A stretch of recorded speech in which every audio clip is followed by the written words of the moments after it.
A struggling single mom said I do to the humble street vendor, unaware he was a billionaire in disguise.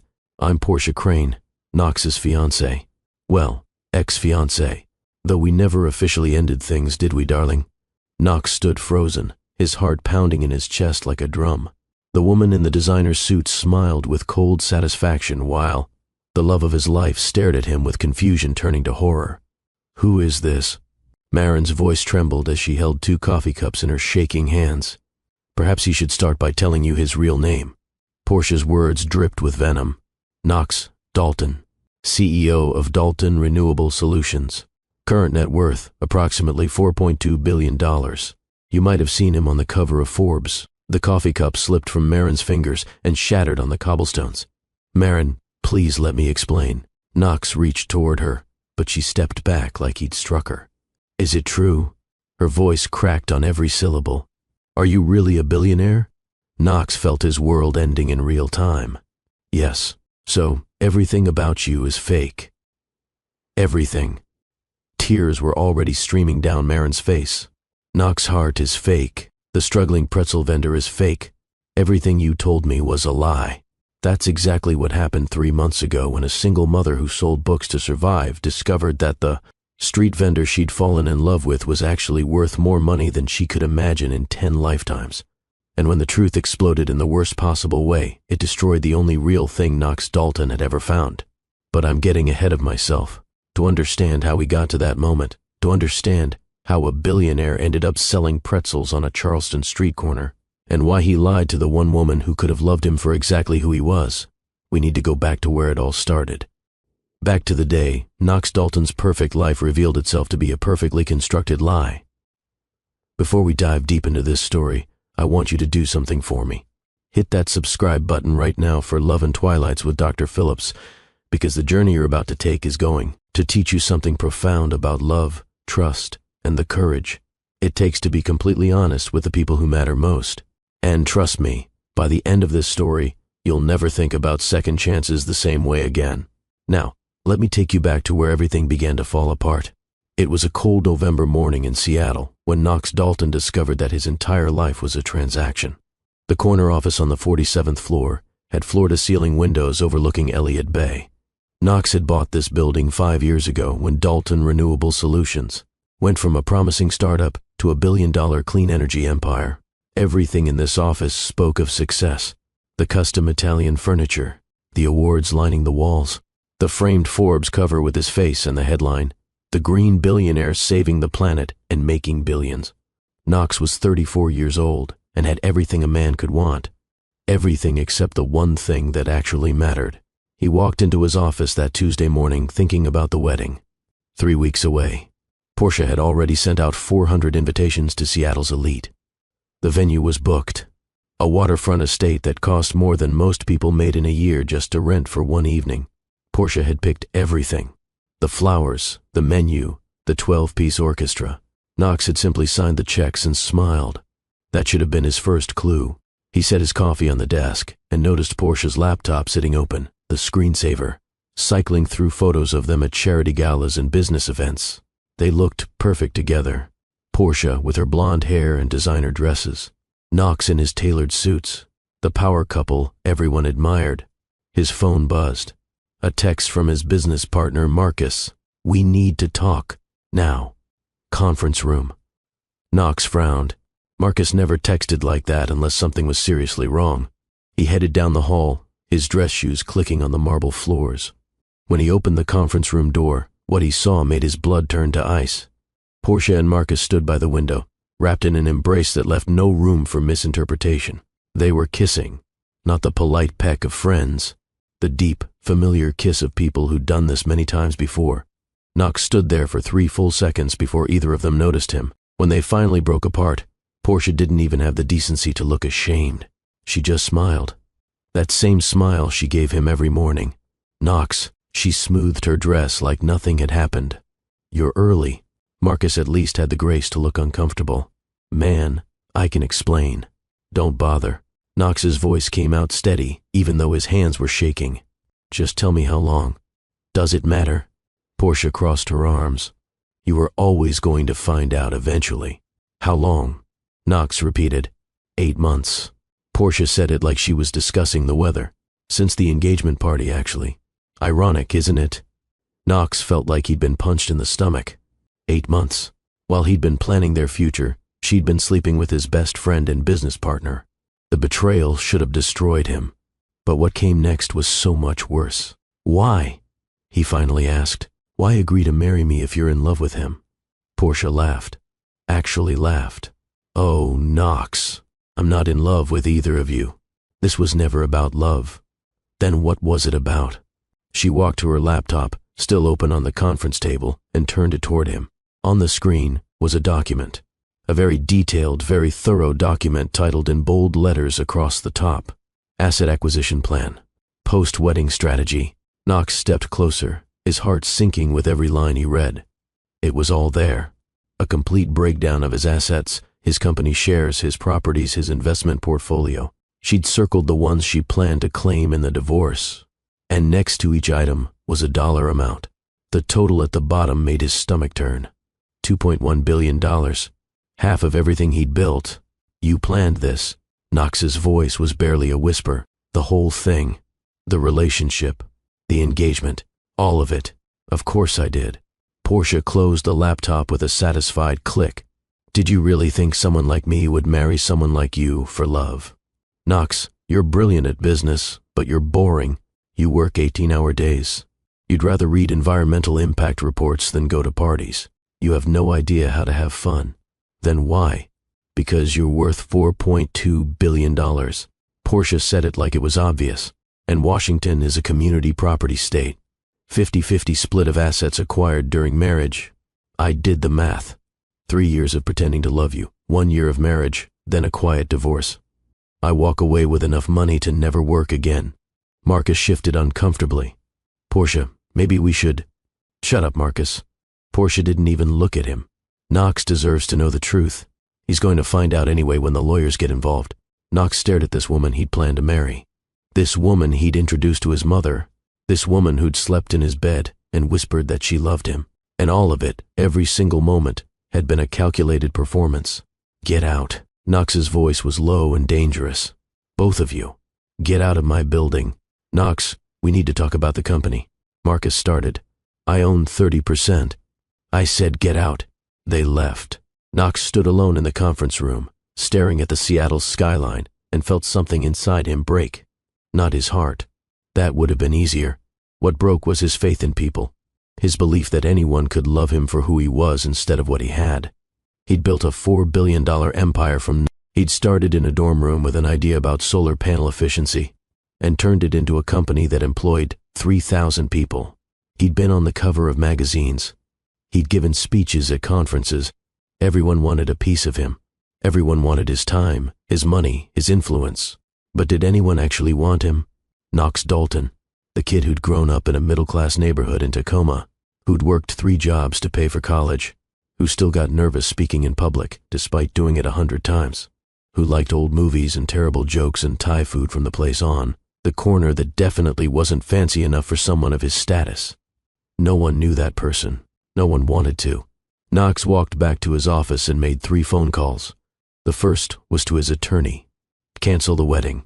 File whatever paperwork is necessary. I want Portia Crane out of my life by the end of the week.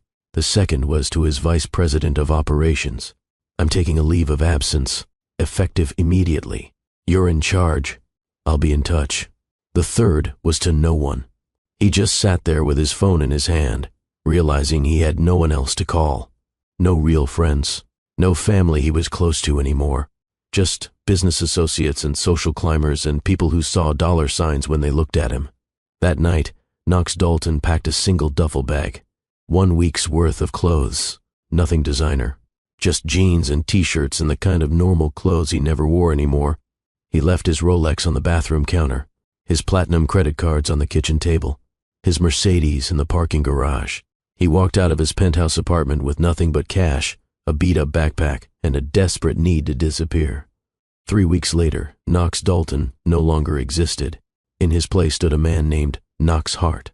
Just Knox. No fancy title. No billion-dollar company. No magazine covers or charity galas or people pretending to care about him because of his bank account.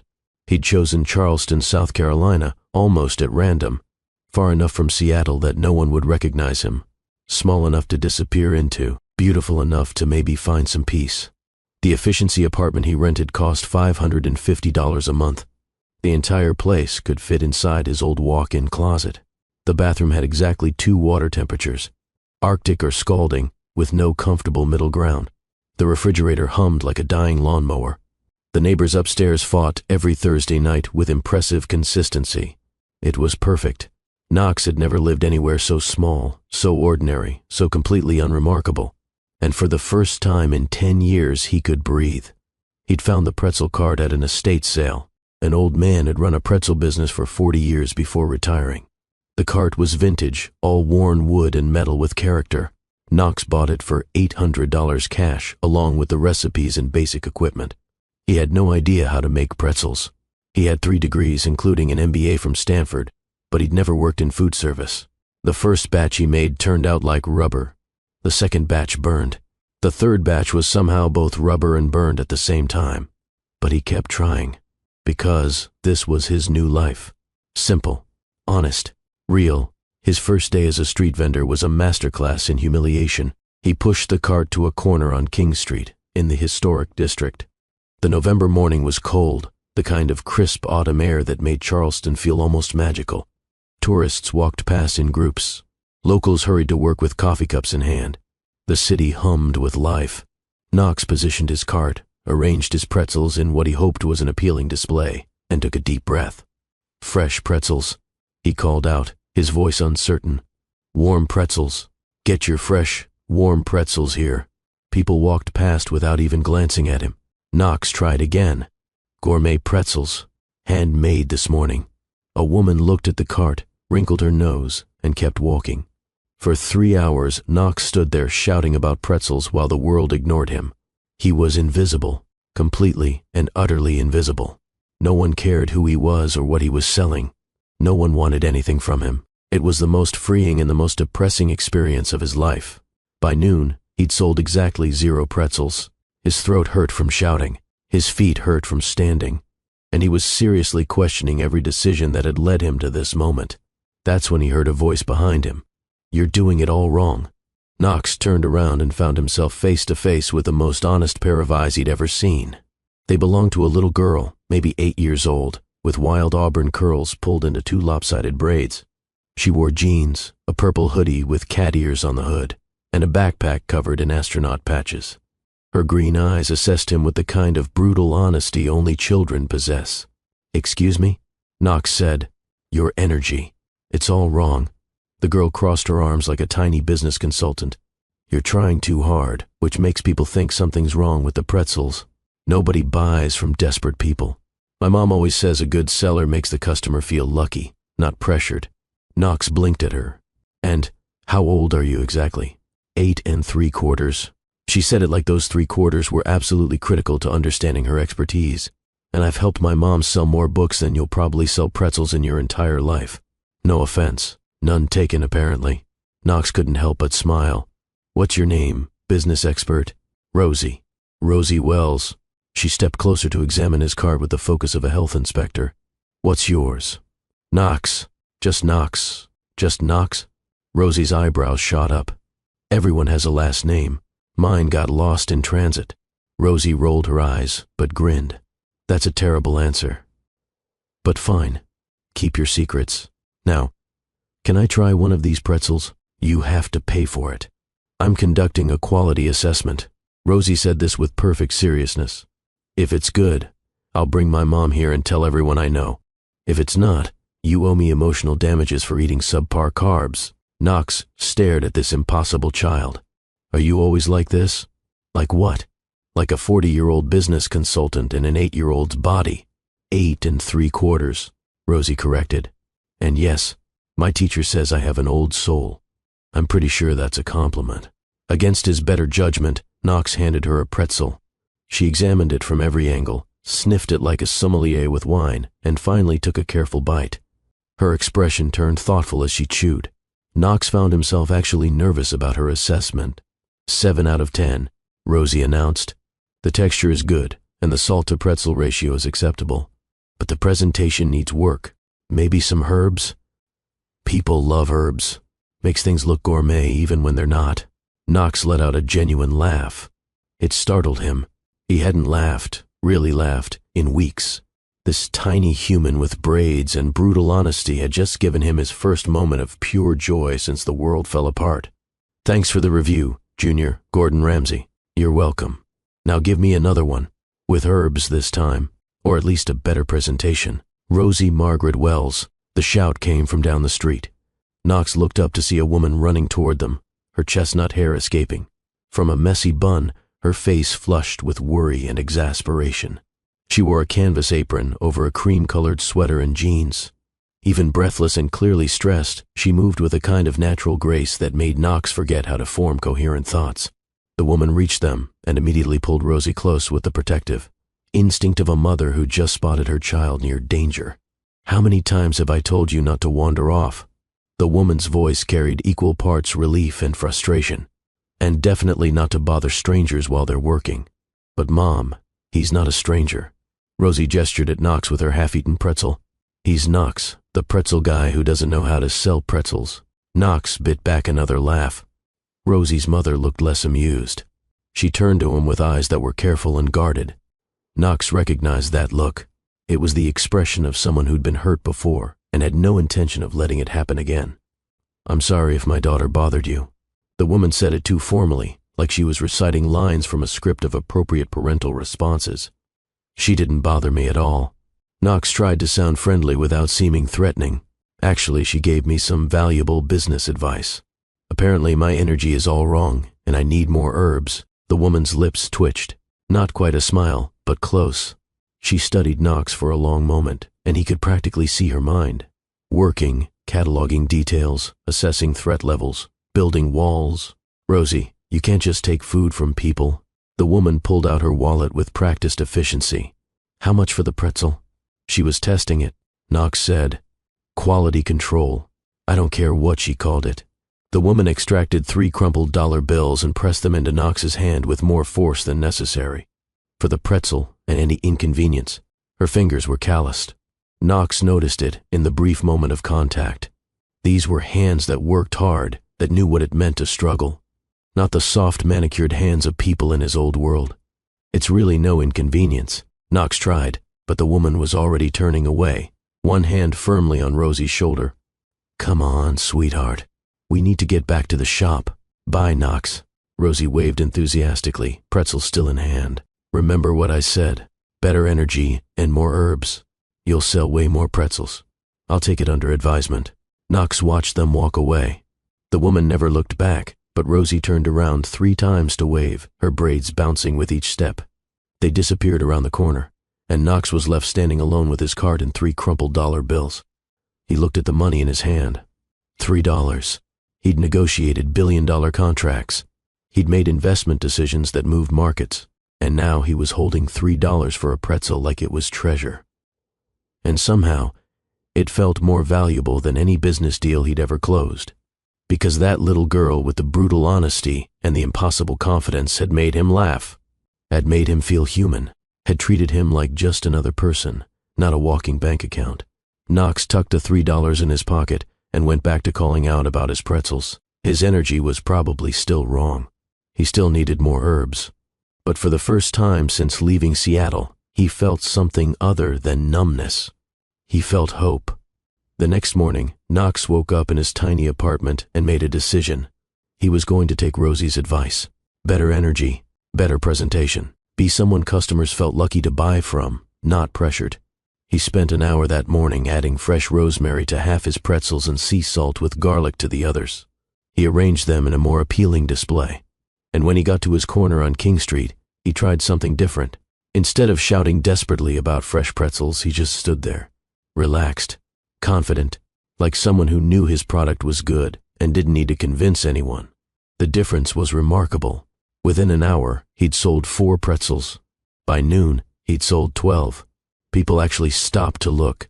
A tourist couple from Ohio bought 3 and said they were the best pretzels they'd had outside of New York.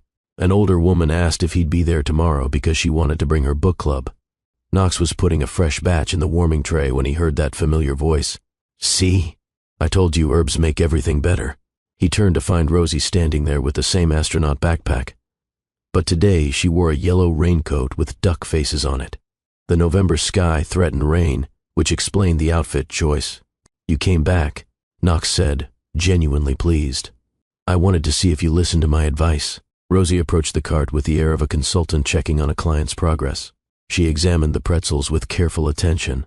Oh good. You added rosemary. That's way more sophisticated. I aim to please my harshest critic. Smart. Rosie pulled out a handful of change from her pocket. 2 quarters, 3 dimes, and what looked like a Canadian penny. Can I get one? With extra rosemary? You can have one for free since you're basically my business consultant. No way. Rosie shook her head firmly. My mom says accepting free things makes you owe people, and I don't want to owe anybody. Besides, you're trying to run a business. You can't just give stuff away. Knox felt something shift in his chest. This 8-year-old understood pride and independence better than most adults. Your mom sounds very wise. She is. Rosie counted out exact change. Also, very stubborn and super suspicious of everyone. Last week, a guy tried to help her carry books, and she told him she'd been carrying her own books since she was 7 and didn't need help from strangers who probably wanted something. Knox took the money and handed her a pretzel. Sounds like she's had some bad experiences. My dad left before I was born. Rosie said it matter-of-factly while examining her pretzel. Mom says he wasn't ready for responsibility, which is stupid because if you're not ready for kids, don't make kids. It's pretty simple biology. The casual way she discussed her father's abandonment broke Knox's heart a little. That must have been hard. Not really. Rosie shrugged. Can't miss what you never had. Plus, I've got my mom and my Grandma B. That's enough. She took a big bite of the pretzel and her eyes went wide. Okay, this is way better. 8.5 out of 10. What would make it a 10? Rosie chewed thoughtfully. Honestly, nothing. I just never give 10s. Leaves you nowhere to go. Always room for improvement, you know? Knox laughed again. This kid was going to rule the world someday. So, where's your mom? Does she know you're here? She's at the bookshop processing inventory. Thursday mornings are her busiest. I'm supposed to be at the park. Rosie pointed vaguely toward the green space a block away. But I wanted to check on your progress first. And is the park within shouting distance? Technically, if you shout really loud and the wind is right. Rosie. The voice was closer this time. Knox looked up to see Rosie's mother walking toward them with that same expression of exasperated affection. Today she wore jeans and a soft gray cardigan, her hair in a long braid over one shoulder. She carried a stack of books under one arm. I should have known I'd find you here, she said when she reached them. Her eyes met Knox's, and he saw that same careful guardedness. I'm sorry. Again. My daughter seems to have decided you're her new project. I really don't mind, Knox said. She's excellent company. And she paid this time. Full price with exact change. Rosie held up her pretzel proudly. 8.5 out of 10, Mom. He actually listened to my advice. The herbs make a huge difference. The woman, Rosie's mother, looked at her daughter with such obvious love that Knox felt like an intruder on a private moment. Then she turned back to Knox, and something in her expression had shifted. Not quite trust, but maybe the beginning of something less guarded. You must be very patient, she said. Most people would have told her to get lost by now. Most people don't get free business consulting from an 8-year-old genius. 8 3/4. Rosie corrected through a mouthful of pretzel. Her mother smiled. Actually smiled. It transformed her entire face, softening the worry lines around her eyes and making her look younger. Knox felt his heart do something it absolutely should not be doing. I'm Marin, she said, finally offering a name. Marin Wells. I own the bookshop 2 blocks down. Well-read books. Not very creative, I know, but it's clear. Knox Hart. Knox said, the false name feeling heavier on his tongue now. And I think it's a great name. Tells people exactly what they're getting. Used books, mostly. Marin shifted the stack she was carrying. Some new releases. Mostly I sell to people who actually read, not people looking for Instagram backdrops. There was a defensiveness in her voice, like she'd had to justify her small business to people who didn't understand its value. Knox understood that feeling more than she could know. I'd love to check it out sometime, he said. I'm kind of between books right now. Marin studied him with those careful eyes. What do you like to read? Anything, really. Though I've always been partial to environmental science books. And terrible mystery novels. The kind where you figure out who did it by page 50, but you keep reading anyway, because the detective is entertaining. Marin's smile widened. I have an entire section of terrible mystery novels. They're my guilty pleasure, too. They stood there for a moment, just looking at each other. And Knox felt something he hadn't felt since before Portia. Connection. Real, genuine connection with someone who had no idea who he really was or what he was worth. Mom, you're doing the thing, Rosie announced. What thing? Marin blinked, coming back to reality. The thing where you look at someone like you might actually like them. It's weird. I'm not used to it. Marin's face turned red. Rosie, that's incredibly rude. It's also true. You literally haven't smiled at anyone except me and Grandma B in like 2 years. I smile at people. No, you do the polite face thing. That's different from actual smiling. Knox was trying very hard not to laugh. Marin looked like she wanted the cobblestones to open up and swallow her whole. I am so sorry, Marin said to Knox. I don't know what's gotten into her today. Honesty, Rosie suggested. You're always saying honesty is important. There's honesty, and then there's making people uncomfortable. I'm not uncomfortable, Knox said. I'm actually entertained. Your daughter is the most refreshing person I've met in years. Marin looked at him, really looked at him, and Knox saw the question forming. Who are you, Knox Hart? Where did you come from? Why are you here selling pretzels when you talk like someone who reads environmental science for fun? But she didn't ask. She just hitched the books higher in her arms and said, We should let you get back to work. Come on, Rosie. Can I come back tomorrow? Rosie asked. We'll see. That means yes, Rosie explained to Knox. When she says we'll see, it's always yes. When she says maybe, that's when you should worry. Goodbye, Rosie. Marin's voice had that warning tone mothers everywhere had perfected. Rosie waved and skipped ahead. Marin started to follow, then paused and turned back. Knox. Yes, thank you for being kind to her. She doesn't trust people easily. Neither do I. But you seem... She hesitated, searching for words. You seem real. Then she walked away before Knox could respond, leaving him standing there with the weight of her words and the guilt of his lies pressing down on his chest. Real. If only she knew. But as he watched Marin and Rosie disappear around the corner, Knox made a silent promise to himself. Whatever happened, however this ended, he would be real with them. The realest version of himself he'd ever been. Even if the foundation was built on a lie, everything else would be true. He just hoped that would be enough. Over the next 2 weeks, a routine developed. Every Thursday and Friday when Rosie didn't have afternoon classes, she would appear at Knox's pretzel cart. Sometimes she'd buy a pretzel. Sometimes she'd just sit on the bench nearby doing homework while providing running commentary on his sales techniques. You smiled at that lady.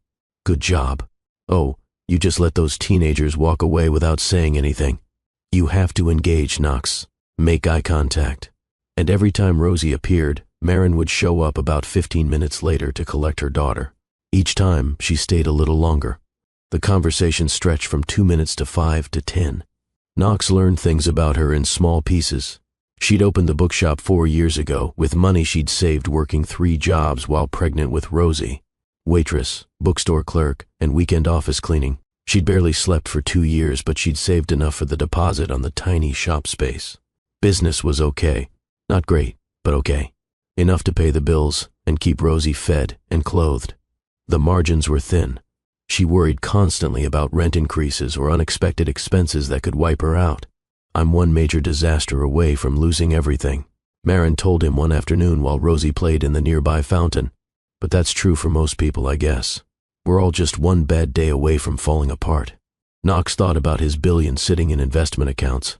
He could solve all her problems with a single transfer. Pay off her shop, set up a trust for Rosie, make sure they never had to worry about money again.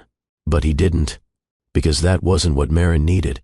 She needed someone who saw her strength, not her struggles. Someone who respected what she'd built, not someone who swooped in to fix things she was perfectly capable of handling herself. What about you? Marin asked, turning the conversation back to him. Why Charleston? Why pretzels? Knox had prepared for this question. The lies came easier now, which made him hate himself a little more each time. I needed a fresh start. he said, which was true. Had some stuff happen back home. Complicated family situation. Decided I needed to be somewhere new, doing something simple. Where's home? Seattle area. Knox kept it vague, but I hadn't lived there long. I've moved around a lot. Running from something or running toward something? Knox met her eyes. Still trying to figure that out. Marin nodded like she understood. I ran too. After Rosie's dad left, I moved here from Atlanta. Needed somewhere that felt different. Fresh. Did it work? Some days. She watched Rosie jump through the fountain spray, laughing. Some days I still feel like I'm running, but at least now I have her. That makes it worth it. They stood in comfortable silence, watching Rosie play. Knox felt something dangerous growing in his chest. Something warm and terrifying and completely real. He was falling for Marin Wells, the cautious bookshop owner with calloused hands and a daughter who said exactly what she thought. The woman who'd built a life from nothing and protected it fiercely. The woman who looked at him and saw Knox, just Knox, not a billion-dollar solution to her problems. And every day he didn't tell her the truth, the lie grew bigger.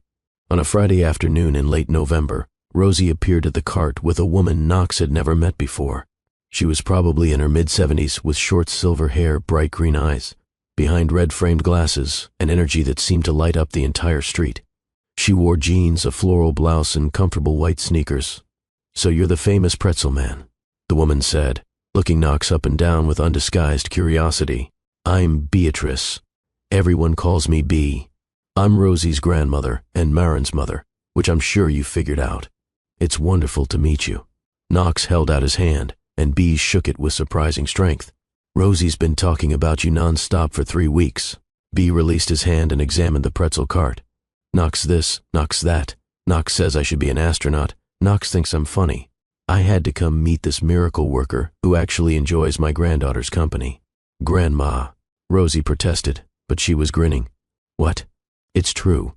You're an acquired taste, sweetness." Knox patted Rosie's head affectionately. "And I happen to think she's one of the most interesting people in Charleston. See, Mom?" Rosie looked at her grandmother triumphantly. "I told you he was cool." Bee picked up one of Knox's pretzels and examined it. "Where are you from, Knox?" "Seattle area." "What brought you to Charleston?" "Needed a change of scenery." "Family?" "Not close by." "Girlfriend? Boyfriend? Significant other of any variety?" Knox felt his face heat. "No. Nobody." "Interesting." Bee bit into the pretzel, chewed thoughtfully, and nodded. "This is excellent. Marin needs to try this." "Mom, please don't." Marin's voice came from behind them.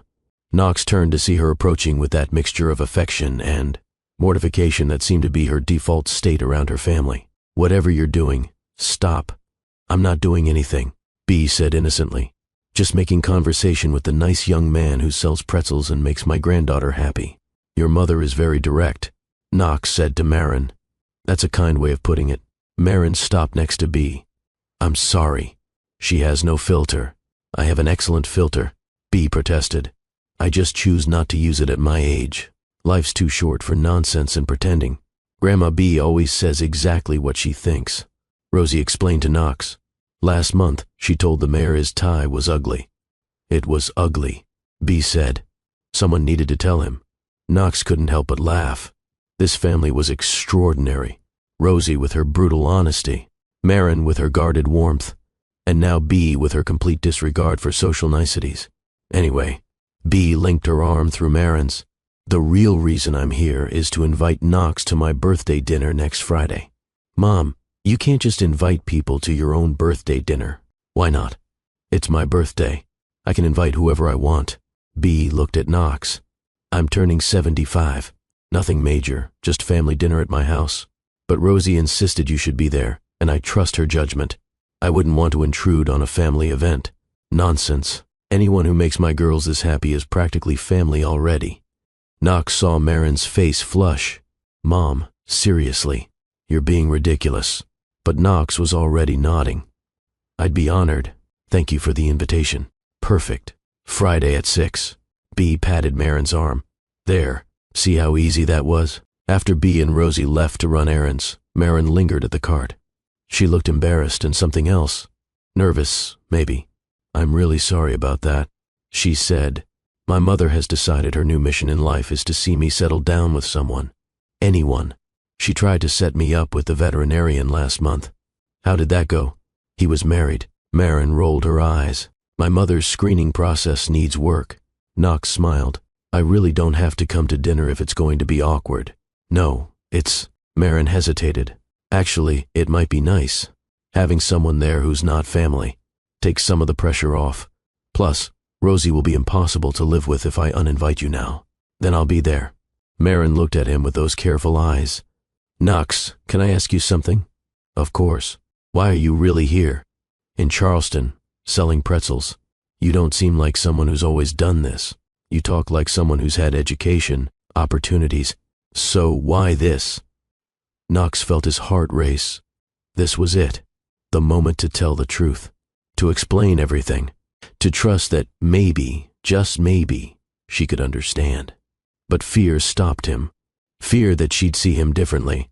Fear that the money would change everything. Fear that he'd lose this precious, fragile thing before it even had a chance to grow. So he told another lie, wrapped in truth. I spent a long time being someone I didn't like very much, he said carefully. Made choices based on what other people expected. Built a life that looked good from the outside but felt empty inside. One day I realized I needed to figure out who I actually was underneath all of that. So I left. Came here. Started over with something simple. And, have you figured out who you are?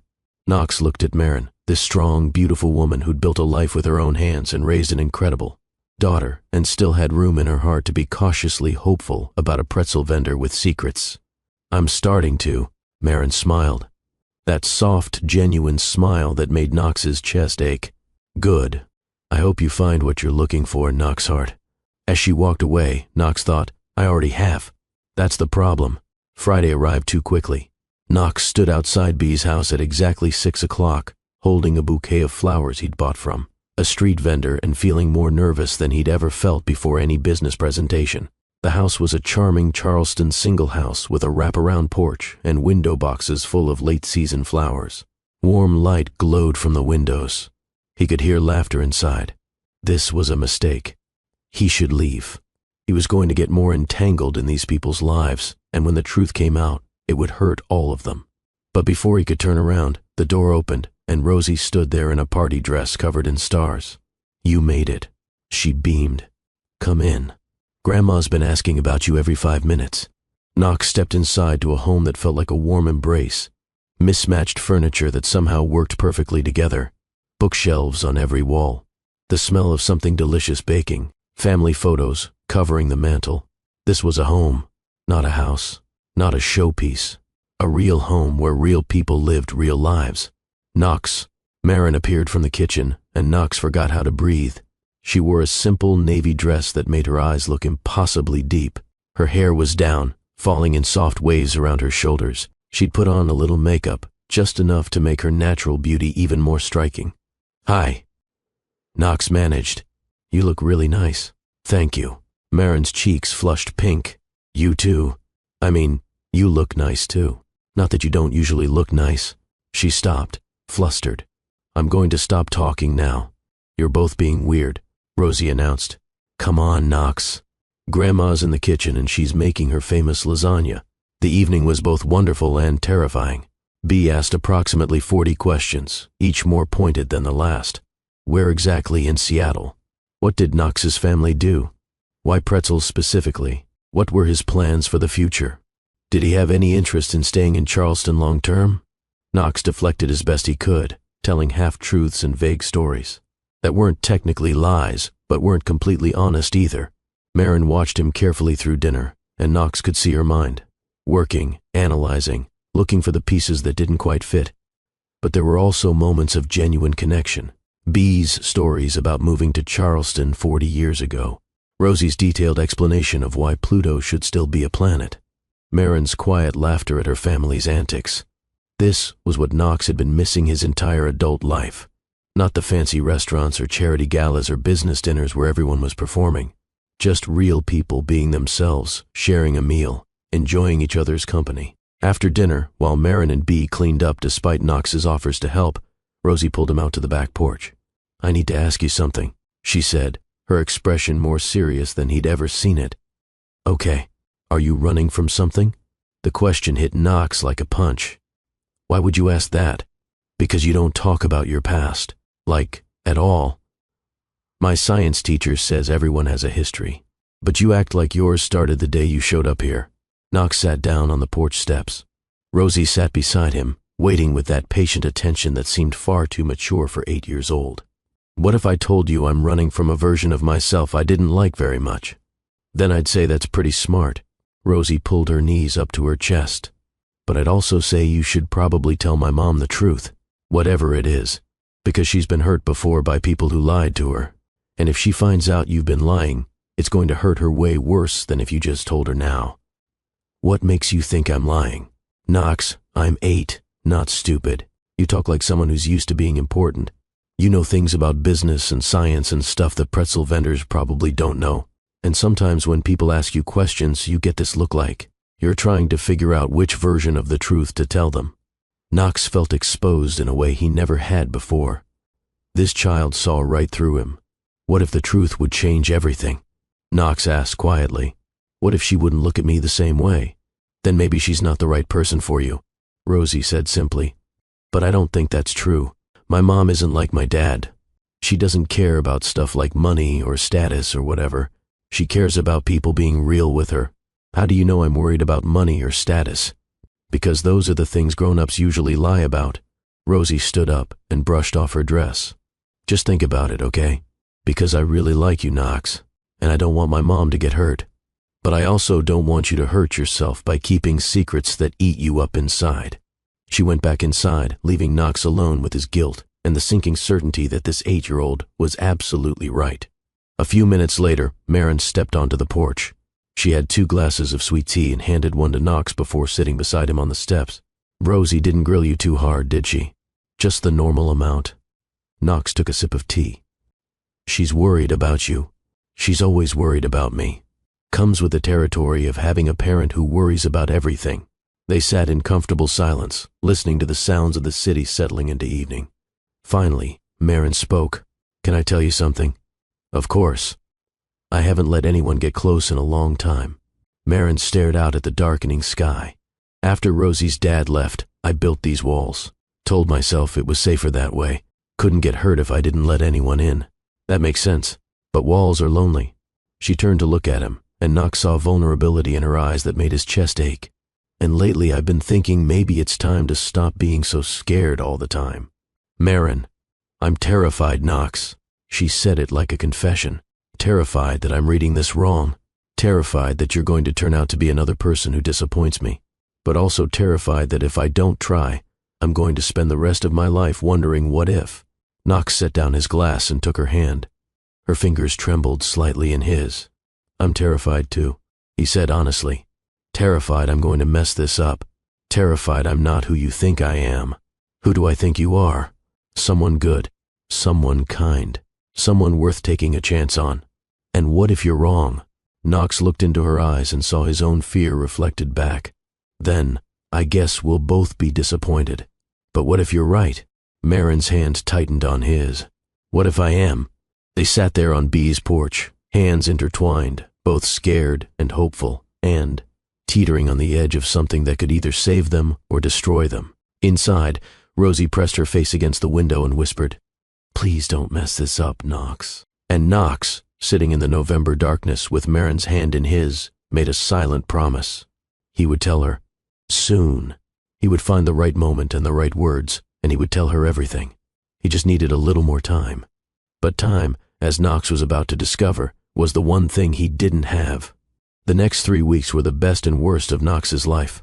Best because he and Marin fell into a rhythm that felt natural and right. Morning coffee before she opened the bookshop. She'd bring him a cup from the cafe down the street, and they'd talk for 20 minutes about everything and nothing.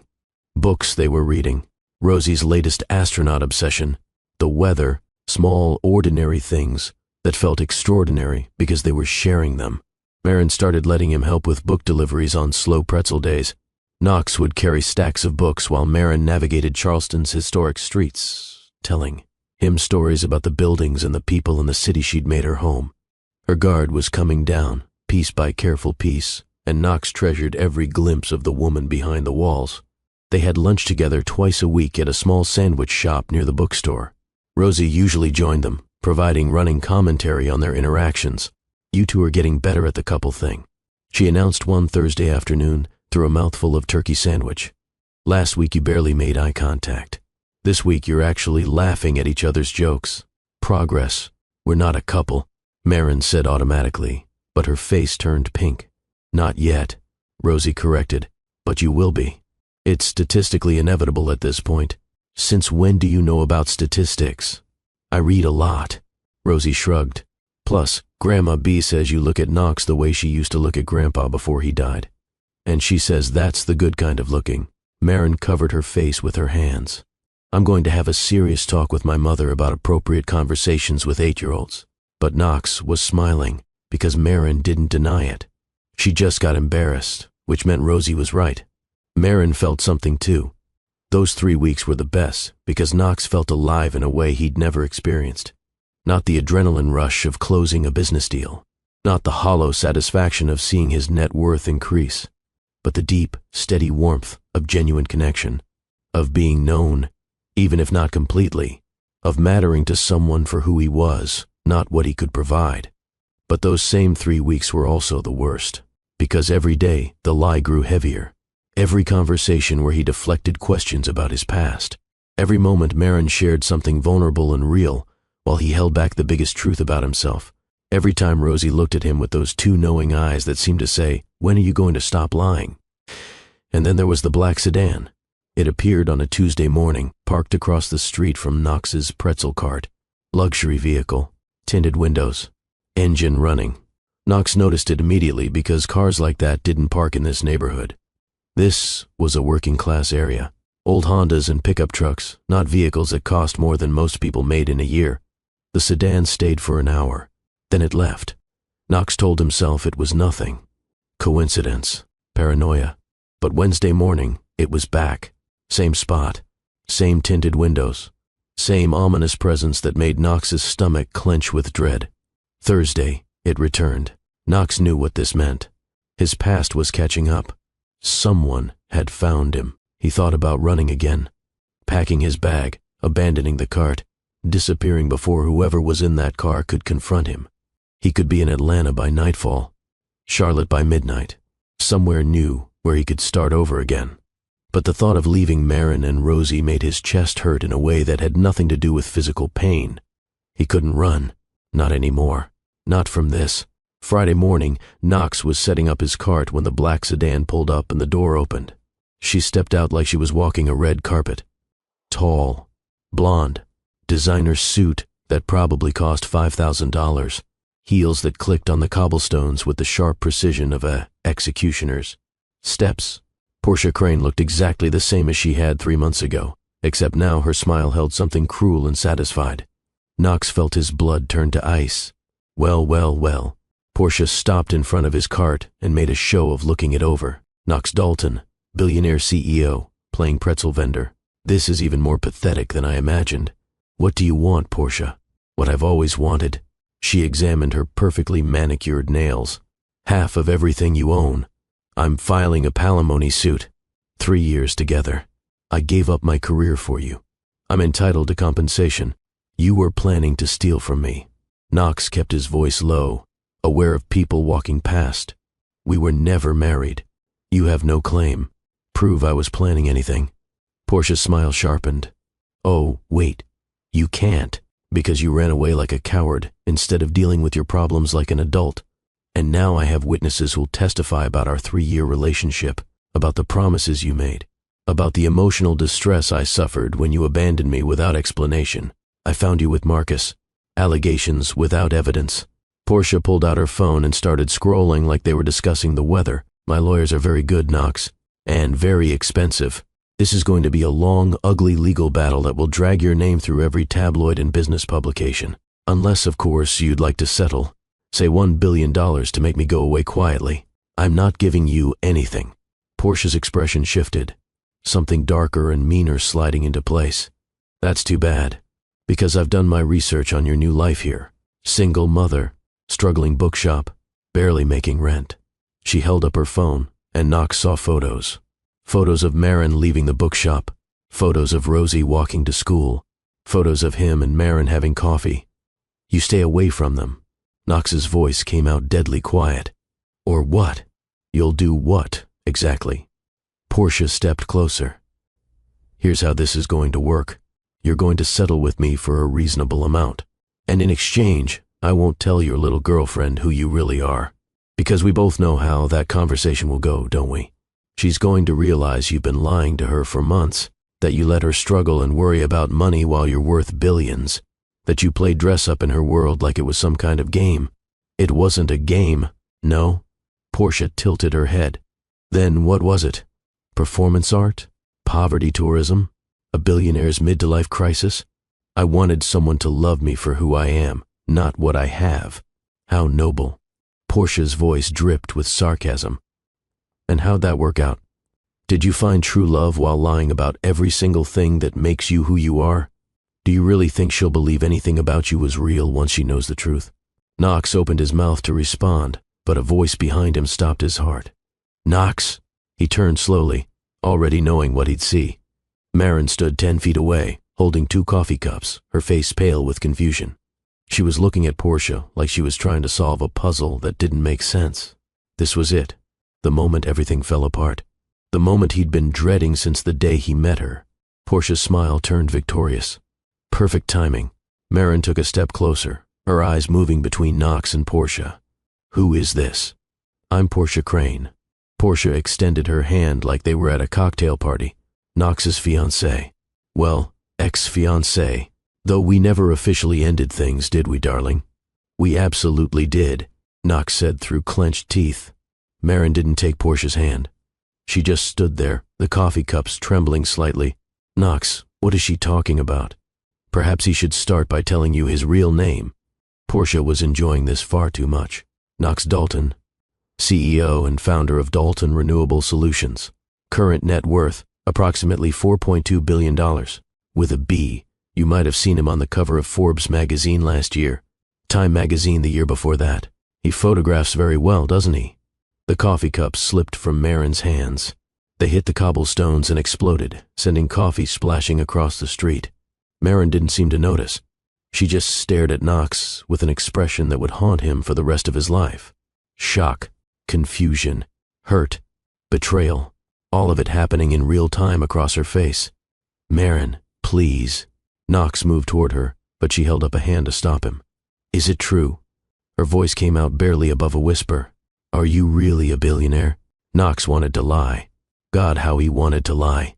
But he'd already done enough damage.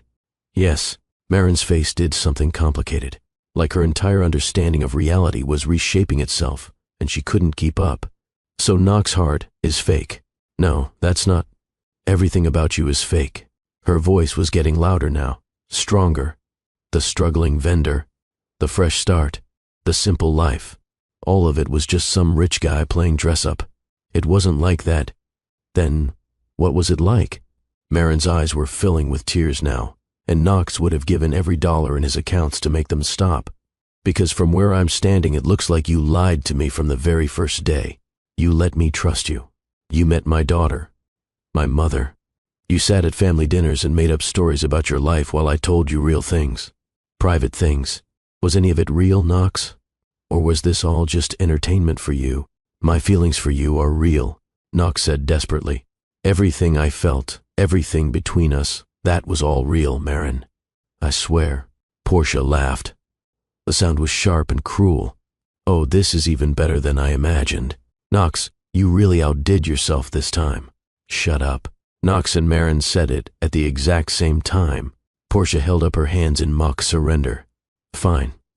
I'll leave you two to your little drama. But Knox? She met his eyes with cold calculation. You'll be hearing from my lawyers. And Marin?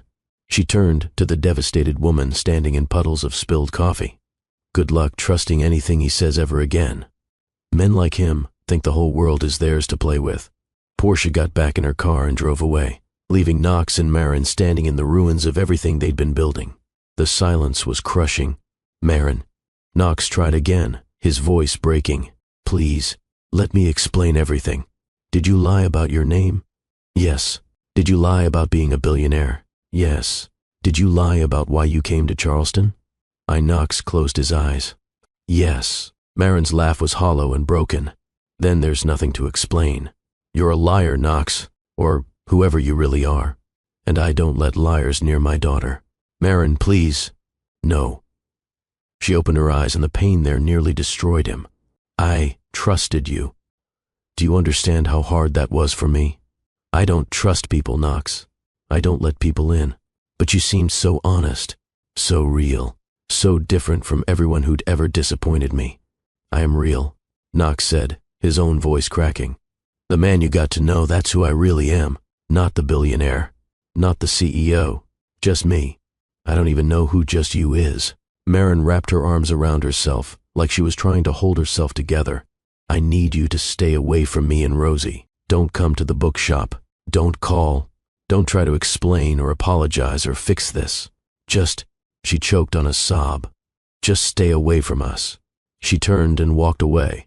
Knox wanted to follow her, wanted to grab her hand and make her listen, wanted to explain that he'd been terrified and stupid and so desperate to be loved for himself that he'd sabotaged the only real love he'd ever found. But he'd lost that right. He'd lost it the moment he chose lies over truth. So he just stood there, surrounded by pretzels and broken coffee cups and the shattered pieces of his carefully constructed life, and watched the best thing that had ever happened to him disappear around the corner. A businessman walking past looked at Knox with concern. You okay, buddy? Knox couldn't even answer.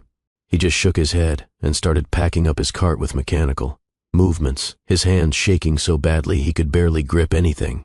By the time he got back to his apartment, the reality of what had just happened hit him like a freight train. He'd lost Marin. He'd lost Rosie. He'd lost the only real family he'd ever known.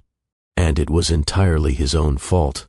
Knox spent the next 3 days in a fog of misery that made the pain of Portia's betrayal seem like a paper cut compared to open heart surgery. He didn't eat. Food tasted like ash. He didn't sleep. Every time he closed his eyes, he saw Marin's face when those coffee cups fell.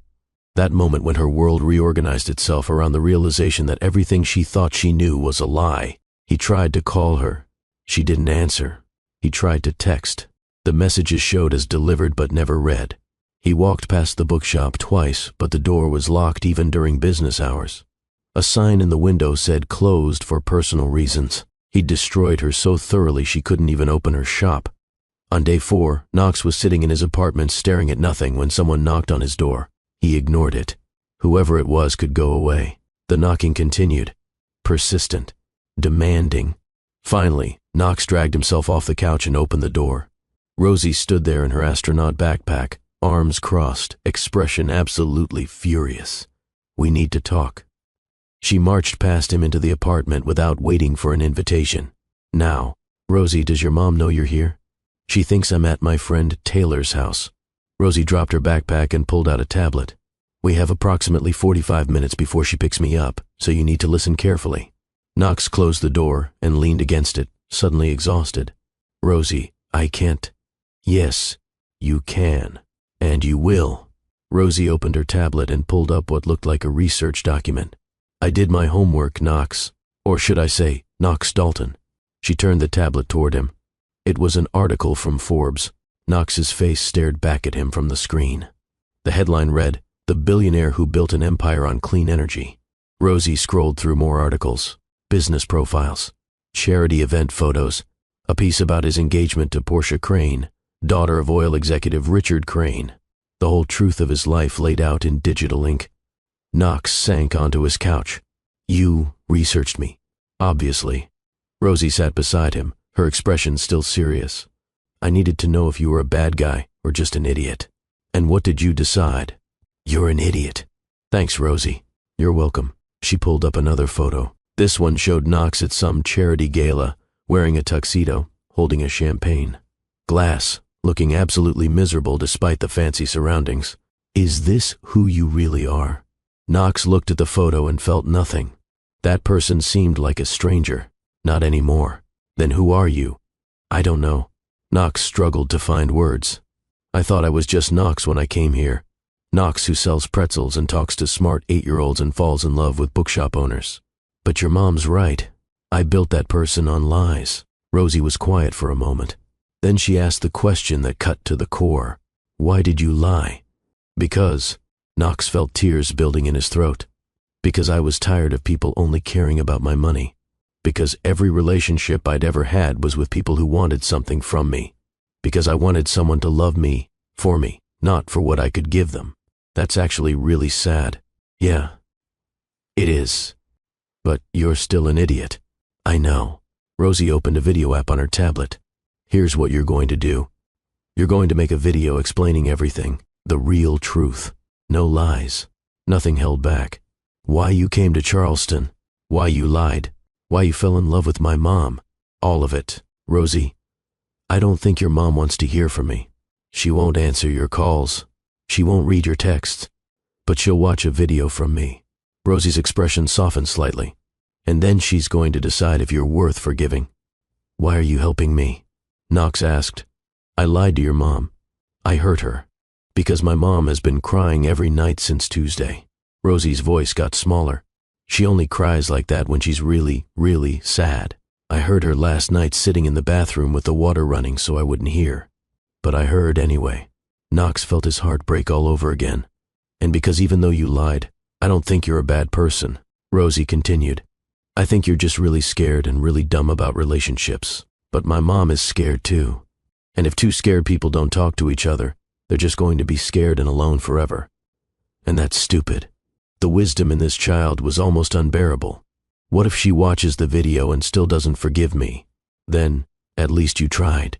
Rosie set up the tablet camera, and at least she'll know the truth. The real truth, not the version that awful blonde lady told her. Knox looked at this fierce, brilliant 8-year-old who was trying to fix the mess he'd made. Okay, I'll do it. Good. Rosie pressed record. Now talk. And Knox, be honest this time. Completely honest. It's your only shot. So Knox talked. He started at the beginning, building a company from nothing, working 18-hour days, turning a college dorm room idea into a billion-dollar empire.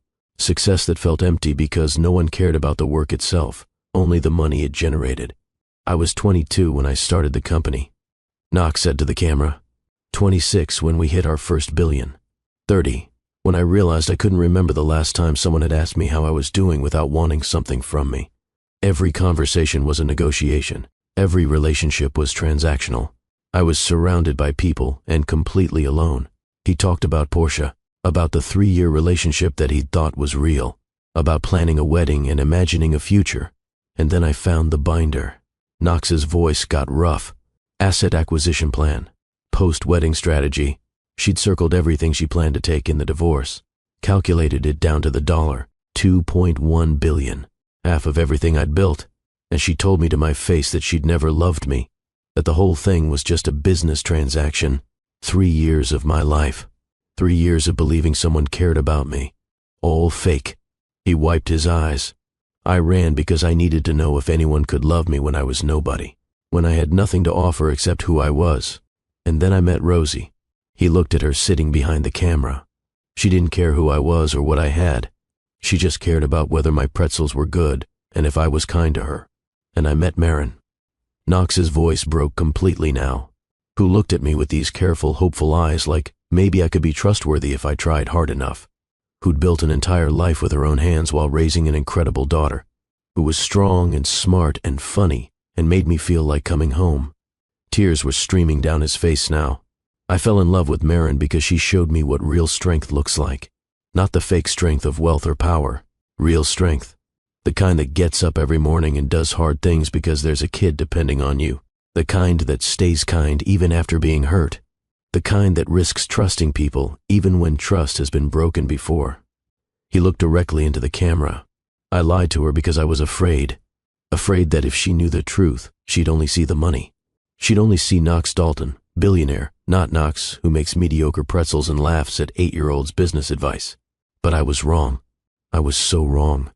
Because Marin Wells deserved honesty from the start. She deserved a real choice about whether to trust me. And instead, I took that choice away from her by building our relationship on lies. More tears. Knox didn't even try to wipe them away anymore. I don't expect forgiveness. I don't even deserve it. But I needed her to know that everything I felt was real. The love was real. The hope was real. The dream of a different life was real. She made me want to be a better man. She made me believe I could be more than my bank account. He paused, gathering himself for the final words. Marin, if you're watching this, I'm sorry. I'm so incredibly sorry. You and Rosie showed me what real love looks like. Unconditional, honest, brave. I should have been brave enough to give you the same. I understand if you can't forgive me, but please know that meeting you was the best thing that ever happened to me. You made me want to be worthy of you. And even if I lost my chance, I'm going to keep trying to be that better man. Because you and Rosie deserve a world full of people who choose honesty and courage. He looked into the camera for a few more seconds, then reached forward and stopped the recording. The silence that followed was heavy. Rosie climbed down from her position behind the camera and hugged Knox. Just hugged him tight without saying anything. That was good, she finally whispered. Really good. Will she forgive me? I don't know, Rosie admitted. But at least now she knows the truth. After Rosie left with the video file, Knox sat alone in his apartment and waited. There was nothing else to do. He'd laid himself completely bare, told the truth without filters or protection. Now it was up to Marin. All he could do was hope. And so Knox waited. 1 day, 2 days. His phone never rang. On the 3rd day, he started accepting that maybe this was how it ended. Maybe some mistakes were too big to forgive. Maybe some lies cut too deep to heal. He was staring at his phone, debating whether to just leave Charleston and let Marin move on without the constant reminder of his presence, when someone knocked on his door. Knox opened it, expecting maybe a delivery or a neighbor. Marin stood there. She looked exhausted. Red-rimmed eyes, hair in a messy ponytail, oversized sweater and jeans, no makeup. She was the most beautiful thing Knox had ever seen. Hi, she said quietly. Hi. Knox's heart was pounding so hard he could barely hear his own voice. They stood there in awkward silence that stretched too long. I watched your video, Marin finally said. Rosie showed it to me. Multiple times, actually. She's very persistent when she wants something. She is. Knox. Marin stopped, corrected herself. Knox Dalton. That's going to take some getting used to. You can call me Knox. That part was always real. Marin nodded slowly. I've been thinking a lot about everything you said, about why you lied, about what was real and what wasn't. Knox's throat was so tight he could barely speak. And I'm still hurt. Marin's voice was steady, but Knox could hear the pain underneath. I'm still angry that you didn't trust me enough to tell the truth from the beginning, that you let me share my whole life with you while you held back the biggest part of yourself. I know. But, Marin took a breath. I also understand why you did it. Not agree with it, but understand it. Marin, let me finish. She held up a hand. I spent 4 years building walls to protect myself and Rosie. Walls against people who might hurt us, who might leave us, who might turn out to be different than they seemed. And then you came along and somehow you got past all those walls. Her eyes were filling with tears now. Not because you were rich or successful or important, but because you were kind. You were patient with my daughter. You made me laugh. You made me feel like maybe it was safe to hope again. And the man I fell in love with. She paused. The one who sold pretzels and came to family dinners and held my hand like it was something precious. Was that man real? Yes, Knox said emphatically. That man is who I really am, Marin. Or who I want to be. The billionaire stuff, that's just circumstances. But the person you knew, the one who loves you and Rosie more than anything in this world, that's me. The real me. Marin was quiet for a long moment. Knox could see her working through it. Processing. Deciding. I have conditions. She finally said, anything, no more lies. Ever. About anything. Even small things. Even things you think might hurt me. If we're going to try this, and I mean really try this, it has to be built on complete honesty. I promise. Complete honesty. Always. Second. Marin stepped closer. You don't get to make decisions for me about what I can handle. If something's happening in your life, you tell me. You don't protect me by hiding things. I'm strong enough to handle the truth. I know you are. I should have known that from the start. Third, Marin was almost close enough to touch now. You have to tell B everything. The whole truth. She's going to be furious, and you're going to have to face that.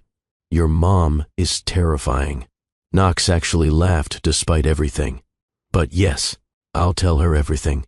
And fourth, Marin looked up at him, and Knox could see fear and hope warring in her eyes. You have to accept that this isn't going to be easy. I'm going to have moments where I doubt you, where the trust feels fragile. You hurt me, Knox, and healing from that is going to take time. I'll take all the time you need, Knox said softly, and I'll spend every day proving that you can trust me.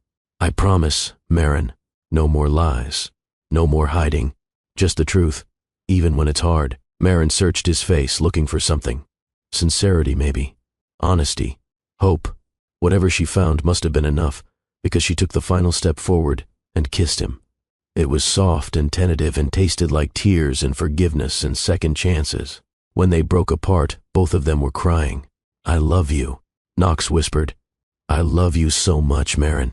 I love you too, she whispered back. You stupid, lying, wonderful man. I'm going to spend the rest of my life making this up to you. Good. Marin smiled through her tears. Because I'm going to hold you to that. They stood in his doorway, holding each other, both scared and brave, and willing to try again. From down the hallway, a small voice shouted, finally, I thought you two were going to talk forever. They looked up to see Rosie sitting on the stairs, grinning triumphantly. Rosie. Marin's eyes widened. You were supposed to wait in the car. And miss the big reunion? No way. Rosie ran down and threw herself at both of them. So does this mean Knox is going to be my dad? Rosie. Marin and Knox said simultaneously. What? I'm just asking the logical next question. Knox looked at Marin, who looked back with a mixture of exasperation and affection, and something that looked a lot like love. One step at a time, sweetheart. Marin said to her daughter, let's start with honesty and trust and see where that takes us. Boring. Rosie declared. But fine. Can we at least get ice cream to celebrate? It's 9:30 in the morning. Exactly. Celebration ice cream doesn't follow normal time rules. Marin laughed. That real, genuine laugh Knox had fallen in love with. Fine. Ice cream it is. They walked to the ice cream shop together, the three of them, and Knox felt something he hadn't felt in months. Peace. Not the absence of problems, but the presence of people who knew the truth about him and chose to stay anyway. 6 months passed. 6 months of rebuilding trust, brick by careful brick. Knox told B everything. The whole truth about who he was and why he'd lied. She'd been furious, exactly as predicted. Gave him a 20-minute lecture about honesty and integrity and respecting her daughter. Then she'd hugged him and said, don't you ever lie to my girls again, or I will personally make sure you regret it. Knox moved back into his role at Dalton Renewable Solutions, but restructured everything. He worked remotely from Charleston 3 days a week, flew to Seattle for meetings 2 days a week, made it clear to his board that his family came first now, and if they had a problem with that, they could find a new CEO. They didn't have a problem with it. The company actually performed better with Knox finally balanced and healthy. He and Marin were careful with each other at first. Rebuilding trust meant being patient with setbacks. There were moments when Marin would get quiet and Knox would know she was doubting, wondering if he was being completely honest. He'd learned to recognize those moments and address them directly. What are you thinking? He'd ask, and Marin would tell him. Sometimes it was a specific worry. Sometimes it was just the weight of the past pressing against the present. But they talked through it. Every time. Knox also started using his resources in ways that felt right. He and Marin partnered to create a community literacy program.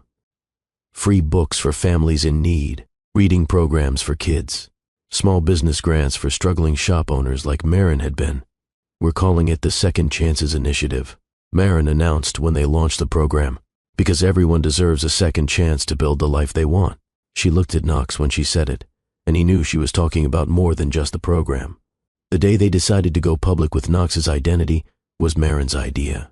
We can't hide forever, she said one evening while they were closing up the bookshop, and I'm tired of feeling like we have this secret hanging over us.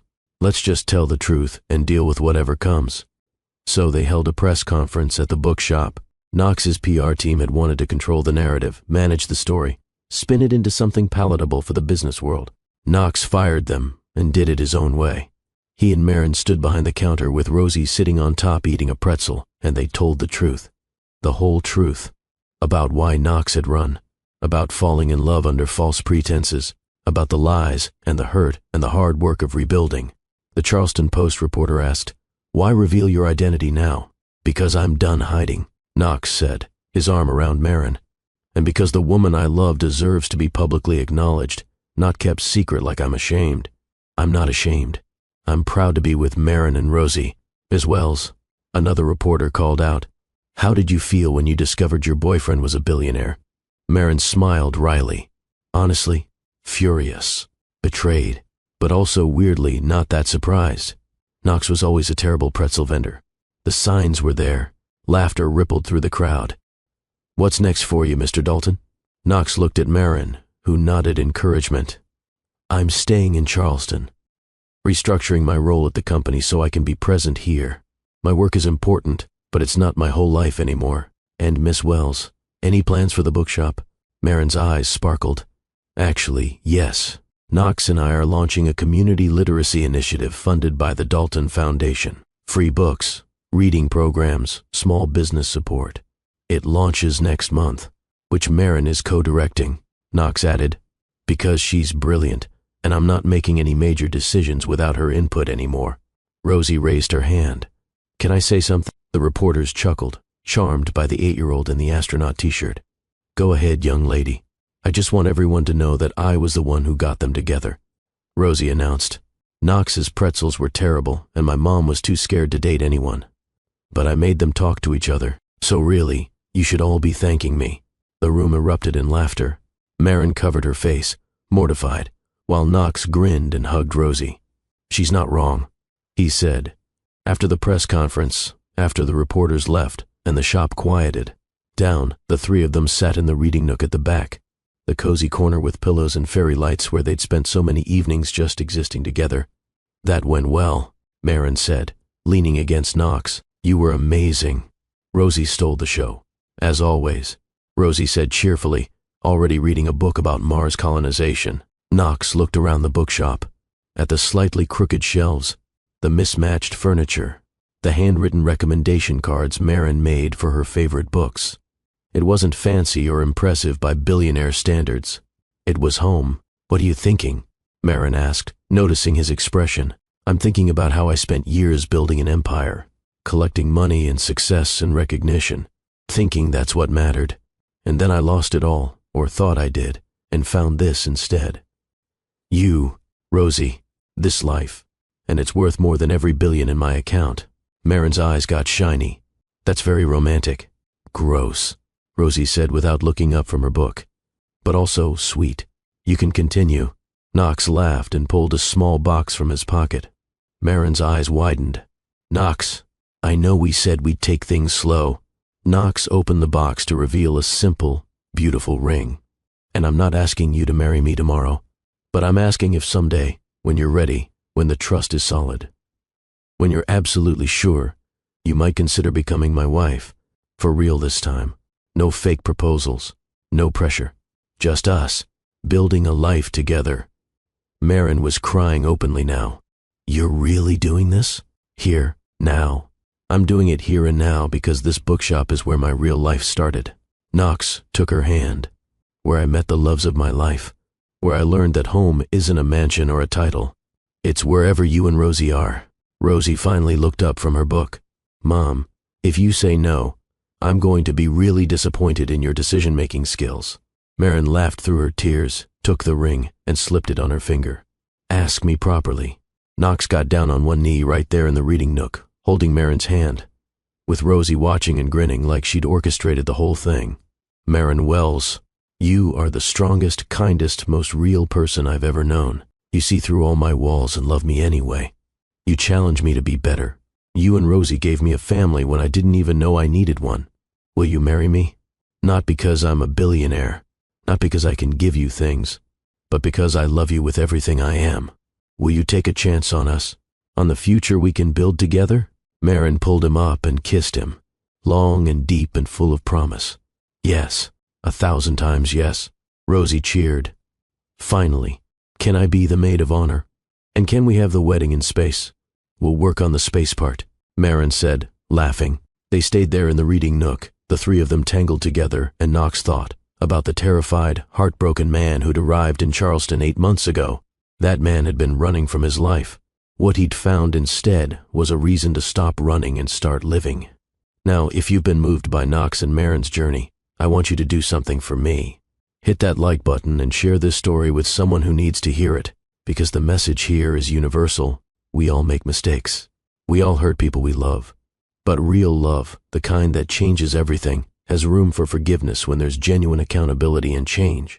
Drop a comment below and tell me, have you ever had to rebuild trust with someone you love? Or has someone had to earn your trust back?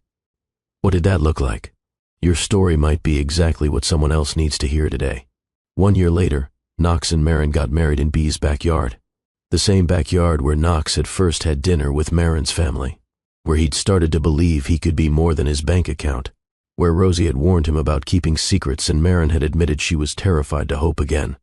Now that same backyard was transformed with flowers and lights and white chairs arranged in neat rows, an arch decorated with sunflowers, and, in a nod to where it all started, a small basket of pretzels. The guest list was small and intimate. B, crying from the moment the music started. A few close friends from Charleston. Derek, Knox's assistant, who'd become a genuine friend over the past year. Some of the kids from the literacy program. The owner of the ice cream shop where they'd celebrated that first reconciliation. Rosie stood at the altar as maid of honor, wearing a dress covered in constellations and a flower crown, looking incredibly proud of herself. When it was time for her speech at the reception, she climbed onto a chair so everyone could see her. My mom spent a long time thinking she had to do everything alone, Rosie said, her voice clear and confident. But then Knox showed up with his terrible pretzels and his secret billionaire identity and his really bad lying skills. Laughter rippled through the guests. And he showed all of us that families don't have to be perfect to be real. They just have to be honest. So, here's to honesty. And second chances. And love that's real even when it starts with lies. She looked at Knox and Marin, holding hands at their sweetheart table. Welcome to the family, Knox. Officially. Knox felt tears on his face and didn't care. This impossible, brilliant child had saved him, had seen through his lies, and given him a chance anyway.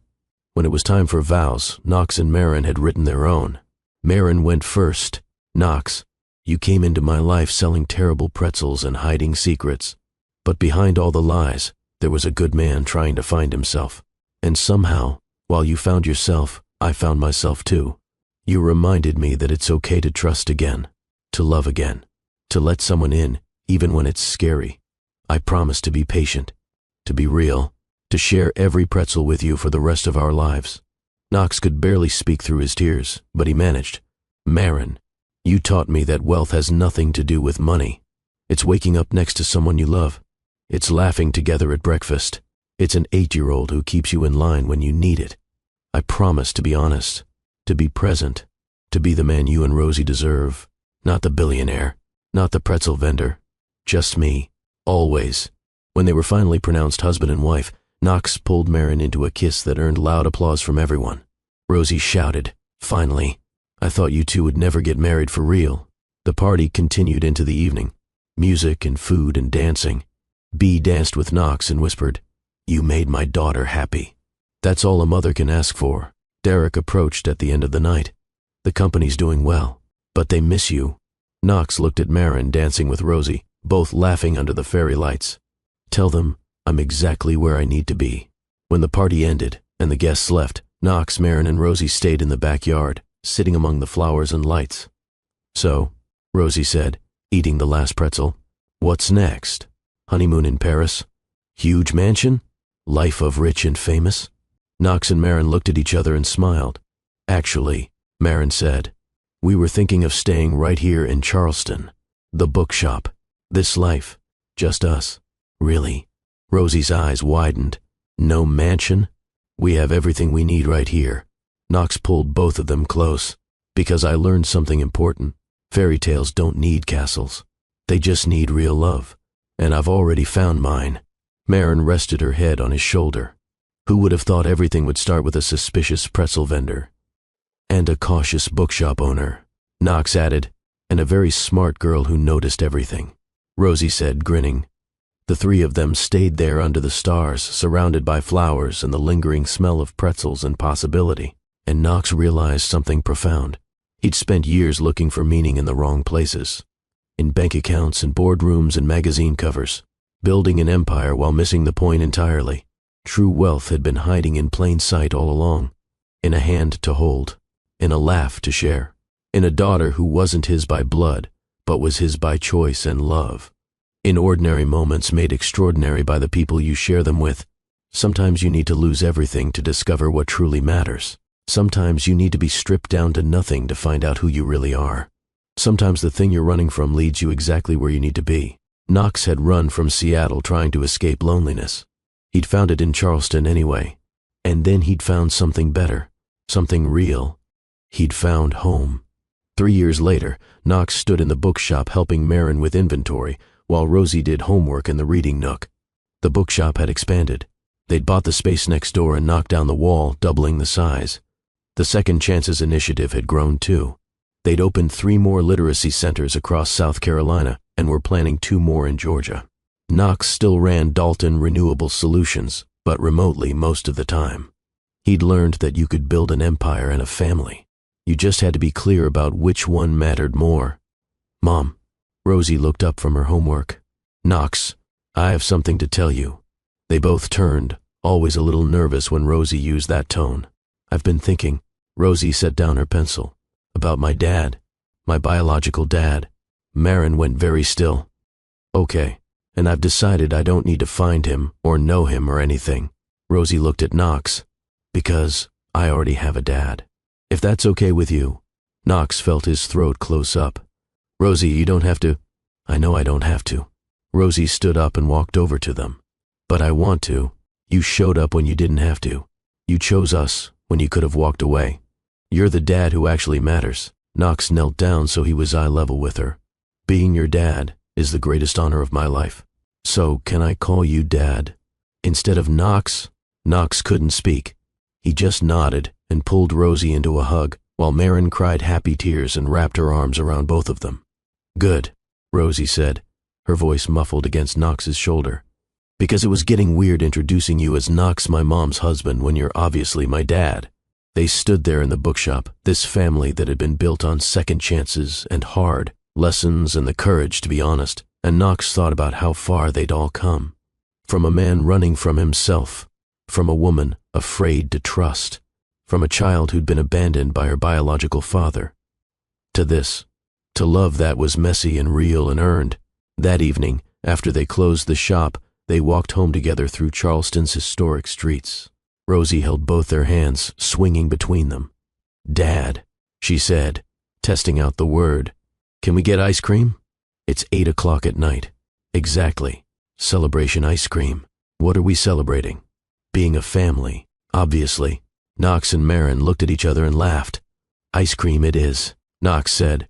As they walked to the ice cream shop, Knox thought about the desperate, heartbroken man who'd stepped off a bus in Charleston 2 years ago.